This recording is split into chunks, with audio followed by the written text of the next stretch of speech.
Allez, c'est parti. T'es prêt Thomas? Bon, je suis prêt. Bonjour Lucas.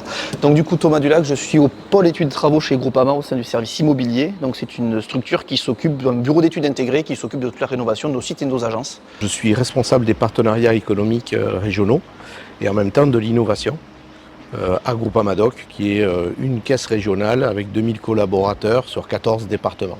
On a connu Capture via Tony qui nous a présenté le sujet, on a de suite été intéressés.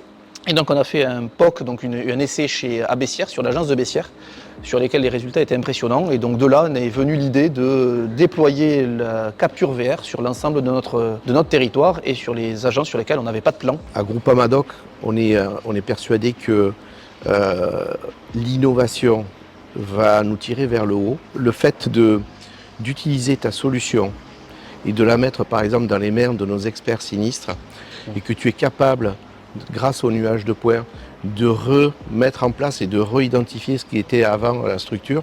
Ça, pour nous, c'est une mine d'or. Donc, Groupama, au sein du service immobilier, on pilote pour près de 160 agences et 10 sites de gestion sur lesquels on a besoin d'avoir les surfaces, les équipements, les différents plans pour pouvoir imaginer les différents travaux à faire et avoir des maîtres. Et on avait pas mal d'agences sur lesquelles on n'avait pas du tout de plan, où on avait des plans faits à la main. Et donc, Capture, la base était d'avoir une fiabilisation des surfaces et de nos plans, mais on a poussé aussi la demande jusqu'à avoir les équipements techniques, la partie clim, les parties extincteurs, toutes les prises, et d'avoir vraiment un inventaire complet de la partie bâtie de nos agences. Est-ce que tu pourrais donner quelques mots pour décrire un petit peu ton expérience globale avec Capture? Confiance, rapidité et fiabilité. Je suis sûr que Capture VR, quand on se rencontrera dans 2 ans, on dira plus start-up, d'ailleurs, on dira PME innovante.